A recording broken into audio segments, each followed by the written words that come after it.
পালাতে পারবে না। একদিকে আইন শৃঙ্খলা বাহিনী, একদিকে সেনাবাহিনী, একদিকে আমরা জনগণ, বিপ্লবী ছাত্র জনতা। কাজেই কোনো ধরনের নৈরাজ্য করার দুঃসাহস আপনারা দেখাবেন না। আমরা চাই যারা আছেন ক্ষমা চেয়ে আপনারা ভালো হয়ে যান, শান্তিপূর্ণভাবে দেশে থাকেন। কোনো ধরনের বিশৃঙ্খলা করা থাকলে বিপ্লবী ছাত্র জনতা এবং সরকার মিলে আপনাদের বিরুদ্ধে ব্যবস্থা নেবে। আপনাদেরকে হুঁশিয়ার এবং সাবধান করে দিতে চাই।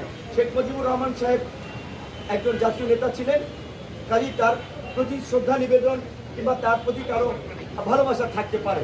এখন দেশের যে পরিস্থিতি, এই পরিস্থিতিতে যদি আপনারা এই ধানমন্ডিতে শোডাউন দেওয়ার প্রস্তুতি নেন, গোপালগঞ্জে আস্ফালন দেখানোর চেষ্টা করেন, তাতে এইদিকে যে ক্ষুব্ধ ছাত্র জনতা, আপনারা কিন্তু স্বাভাবিকভাবেই রাস্তার যে পরিস্থিতি আপনারা দেখেছেন, প্রাণ নিয়ে কিন্তু ঘুরে ফিরতে পারবেন না। কাজেই দয়া করে আপনাদের অনুরোধ করবো, এই নৈরাজ্য তৈরি করার বিন্দুমাত্র দুঃসাহস দেখাবেন না।